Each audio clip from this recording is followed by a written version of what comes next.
Hyundai Ioniq 3 has officially been revealed. It's been rumored for a while now. Looks a lot like the Model Y. That shape is just efficient. So. Yeah, so most cars that are highly efficient and electric are probably going to look very similar. It's positioned below the Ioniq 5 in both price and size. It targets the affordable compact EV market in Europe. This is, as far as I know, coming to Europe first.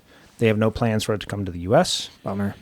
It's pretty cool looking. It looks good. This is back to what you were saying about the Juke, where you could just make it whatever you want. Yeah. Now, instead of like the Juke, they made this look. No, I don't think this is a gorgeous car, but I think it's interesting to look at. Whereas the Juke was, I think painful was the word. The only thing that's kind of thrown me off here is that antenna. Looks like an RC car. And it's like organically shaped. It's pretty phallic. Yep. Well, I've noticed it has that ring too, and that's been known to increase the performance of those things. Yeah, it does. As its battery wanes down, it becomes a little.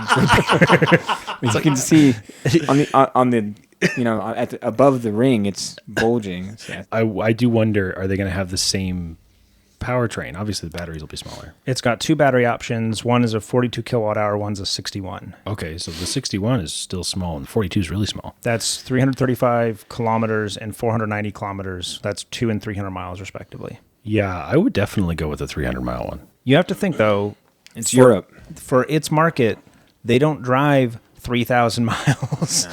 Like, it's no big deal. I mean, it is a big deal, but... It's going to be brutal, dude. Still, we drive significantly more. So 200 miles is like, for us, that's not enough. But for most places in Europe, 200 miles is plenty. They call this design language art of steel. What I did find interesting, though, is I didn't know this before. Hyundai owns their own steel manufacturing.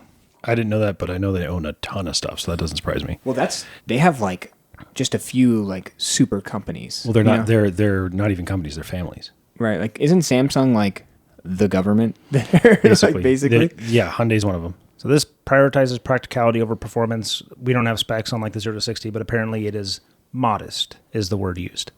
So whatever that means. But it's going to be practical. It's going to be cheap. Apparently under 28,000 euros, which is roughly $30,000. Not coming here, but I like it. For those in Europe or single ladies who, need some companionship, or men. That's right. I like the split window with the spoiler, just like the Prius and the CRX. It looks good.